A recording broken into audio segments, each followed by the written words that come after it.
if they get to skip the testing. Investors will pump their money into snake oils that dress up well. This is not a scrupulous industry, Your Honor.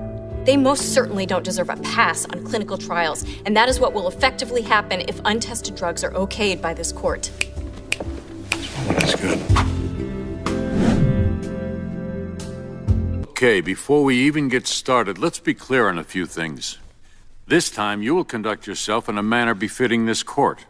You will address only the issues before this court and not derail yourself with a spiraling rant that serves no purpose other than... What is that? Oh, I'm very sorry. I have a tendency to not notice the little red light, so I program my tie to also alert me when I've been talking too long. Evidently, my tie thinks that you have. Though, personally, I... Turn it off, right now. Yes, sir. We go way back. Okay, Mr. Shore, your time is starting right now.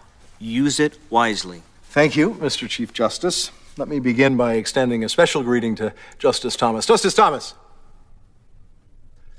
Still the chatty Cathy. Okay, where to begin? Let's begin with your brief, which was conspicuously thin on case law. That's because most of the case law doesn't support us, but let's be honest, this court isn't that big on precedent anyway, am I right? I mean, we've had 200 years of the Supreme Court. Not one found a constitutional right to bear arms, but you happen to like guns, so what the hell? Established case law also tells us that torture and denial of due process are bad, but evidently you favor both. So in the Guantanamo case, the big never mind. You people throw out precedent with the morning trash here. Mr. Shore, I'm curious. That I didn't know. What could possibly possess you to want to come in here and be cocky? Do you think this helps your client? Actually, the reason I am a little cocky is because my client, Denny Crane, is the little guy here, and the Supreme Court of the United States has always stood up for the little guy, as they did for Oliver Brown, a black man who fought for his third-grade daughter to be able to go to the same elementary school as her best friend, who was white. Though, of course, this particular Supreme Court has gutted Brown versus Board of Education because precedent, as we said, who needs it? But... Counsel, I gave you an express directive to stick to this case. Yes, getting to it, Your Honor. You see, I happen to know the little guy is due in this court. That's why I'm confident. The little guy has been taking such a beating of late in this room. I just know he's due. Oh, you think the little guy loses out with us? Don't you? Come on.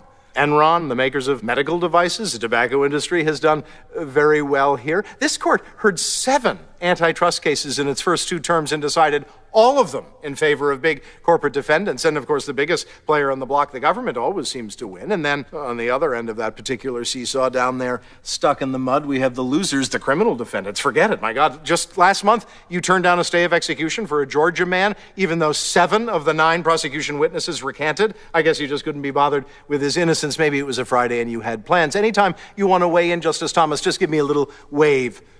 Counsel, I have plans today. I have a flight booked at 1 o'clock for a vacation which I've looked forward to for a long, long time. And I will make that flight, Counsel, which means as soon as that red light blinks... Yes, Your Honor, I promise you'll be out of here and on vacation in a jiffy. And speaking for all Americans, I give you permission to stay away for as long as you like. But first, there's this matter of the little guy. He's here in your courtroom, and he's due for a win. My client has Alzheimer's. I know what you're probably thinking, and you're right. Denny Crane is hardly a little guy. He's the very biggest. He's rich, he's famous, he's one of the giants of our profession. But that isn't really what makes him so... It's his enormous, foolish heart. It's his boundless generosity. Denny has a sense of wonder and innocence like a child with all of the world before him.